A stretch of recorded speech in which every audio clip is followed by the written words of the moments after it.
Hi everybody and welcome to my channel. My name is Athena and I'm a life coach, art therapist in training. And on this channel we focus on healing from narcissistic relationships, dysfunctional relationships. And I also share a lot of insights and tips from my own healing journey to help you in your recovery. Now in today's video, I'm going to focus on why self-parenting is so extremely important if you grew up in a family with emotional neglect. Now, emotional neglect isn't always obvious in a family. It's not necessarily about what happened, but it's often about what didn't happen. And it's the absence of things such as attunement, comfort, validation, unconditional love, being seen, listened to, and of course, helping a child regulate their emotions and feel safe. And the absence of these things causes that child to develop what is known as complex post-traumatic stress disorder or complex trauma. Now, in some cases, the caregivers or parents may not have met their children's emotional needs, not because they were cruel or narcissistic, but maybe because they were actually really emotionally shut down and traumatized themselves. Obviously, in the more severe circumstances where the parents do have a personality disorder, where the parents do have narcissism, this emotional neglect can actually be far worse. And what happens is this leaves the child feeling really unimportant, feeling really invisible, and they will feel like their emotions are a burden. They will not feel comfortable in their own skin, in their own emotions. They won't feel comfortable in expressing their emotions and expressing anger, and they won't feel safe. And what happens is, over time, this will shape their inner voice, this will shape their self-worth, and it will affect their relationships when they become adults. They will also tend to minimize their feelings, their needs. They will have a very nasty inner critic. They may not know when they need something. They may not know when they're hungry or when they're sad. They may very much struggle with regulating their emotions, with understanding what it is they're feeling when. They may also be extremely shut down and they may not know what is going on. It all depends on how severe the emotional neglect was and how that child internalized that, how that child learned to cope with that. Now, what do we mean when we talk about self-parenting? Well, it is essentially the practice of becoming the caregiver you didn't have growing up. So you become your own parent. And when you first start doing this, it may feel a little bit awkward, it may feel unnatural, it may feel a bit silly.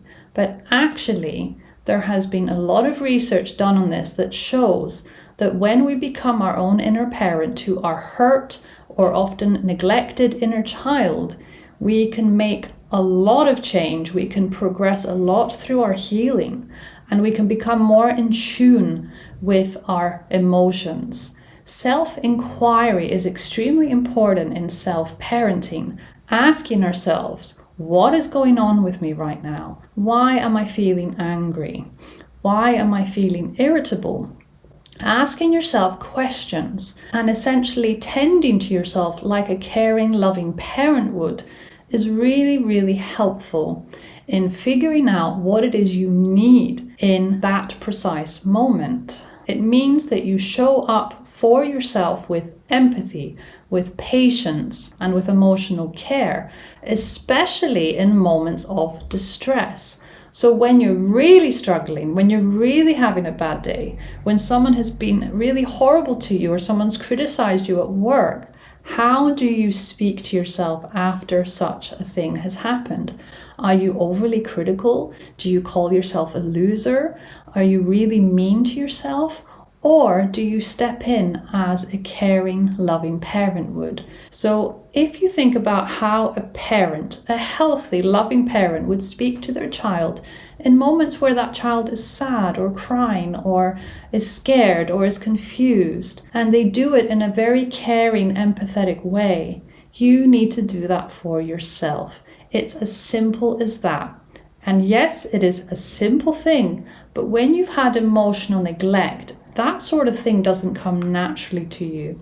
You need to see a healthy parent do that with their child. You need to observe healthy relationships and you may not have had a good chance to do that. Something that I have found really helpful is sometimes I choose to watch films on Netflix where in those films you see a healthy family dynamic.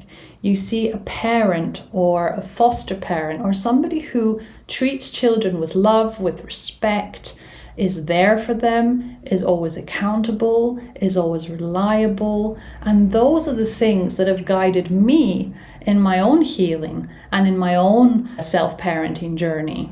I know what a healthy parent looks like. I didn't know that necessarily when I was a lot younger, but over the years and through all of the healing that I've done myself, I know what the difference is now. I know what good parenting looks like. So when you start your self-parenting journey, it's very important to start getting to know your inner child, what your inner child needs. Why is it upset? What's happened? Speak to it in a comforting, loving way. It's important to meet that inner child's needs with kindness, not self-abandonment. It's important to learn to soothe that inner child rather than criticize it. It's important to put that inner child's needs first, even if it means that you may disappoint somebody. It takes a lot of trial and error. It may be that you don't get the self-parenting perfect right from the start, okay? And we don't want it to be perfect. We just want it to be good enough. You are the only person that can do that. Nobody else is coming to save you. You are the only person that can do that for yourself. And it all starts from that self-love, that empathy, that care, and the way that you speak to yourself, the way that you comfort yourself. So just before I end this video, a good example of some self-parenting would be to ask yourself the question, what do I need right now? If you hear yourself reply, I feel really sad because I failed on that test, what would you then say to yourself as a loving inner parent? You could say, I hear you, that's hard. What can I do to make it better? What can I do to support you? And that's sort of how it goes. I think you might get the picture. If you would like to talk about your own self-parenting journey, then please feel free to share your experience in the comments below the video. And of course, if you have any questions, then please feel free to let me know. I am still offering one-to-one coaching as well as one-to-one art therapy sessions or group art therapy sessions for those of you who are on a healing journey from dysfunctional families.